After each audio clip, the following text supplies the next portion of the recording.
Hello, my name is Kishore, founder and CEO of NextOrbit, a cloud platform using AI machine learning to enhance sales and profits for retailers and brands. An American brand came to us and said they want better price optimization strategies, better markdown strategies, helping them improving sales, improving profits. Some of the challenges they faced is a high inventory at the end of the season, 60%, unscientific markdowns, uniform markdowns across all categories, not a good way to do it. Not understanding what attributes matter, which attributes is causing the sale, which brands are successful, which brands are not that successful.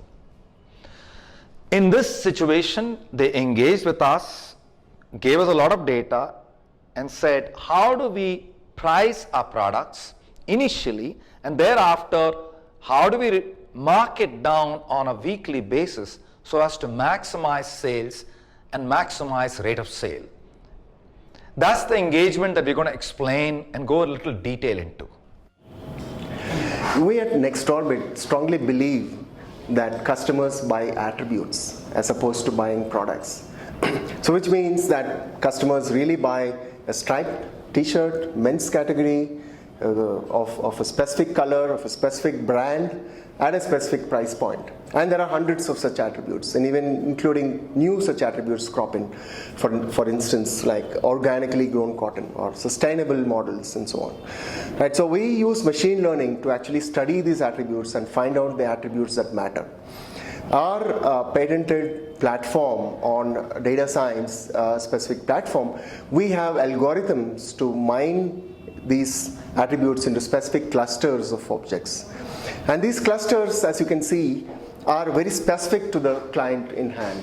And in fact, for a different client, you will see different number of clusters and different nature of clusters.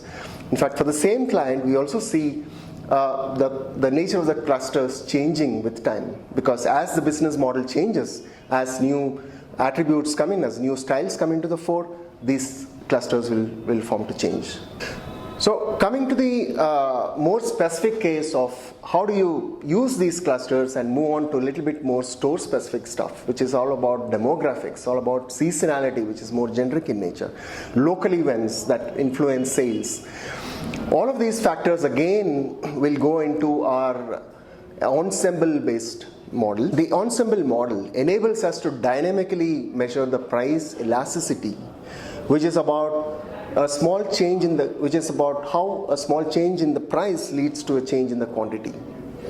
And also the price sensitivity, which is about how customers change preferences with respect to small changes in price. And now it's time to map the exact styles that are there in vogue to the actual pricing tactic that we need to adopt. And visually, if you look at it, it's arranged in the form of a quadrant as a form of an energy diagram requiring varying levels of energy to actually push the items for sale.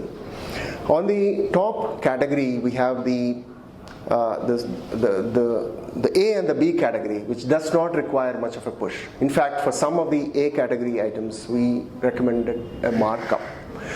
For the C category items require a little bit amount of push, which means that a small amount of discounts, like 10% discount, could actually entice new customers into the fray or could increase the basket size of existing customers. The styles belonging to D category will have a different pricing strategy in terms of bundling them across like a one free offer, like a buy one get one free offer. The items belonging to the E category are the laggards, which will require a lot of push, not only in terms of discounts, but also in terms of advertisements or in terms of bundling it well with the other set of categories.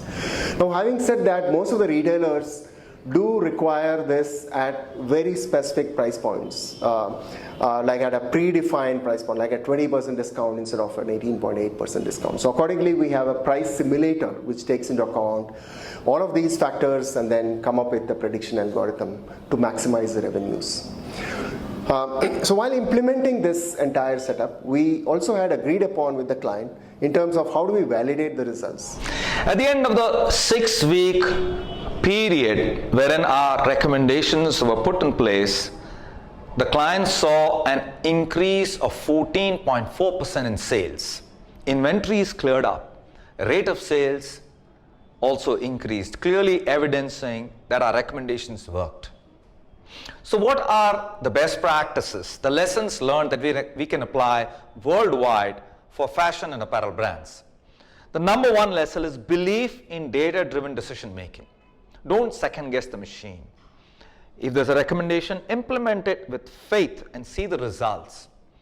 Don't say, I'm going to apply another 5% discount on top of the machine recommended prices. That would defeat the purpose.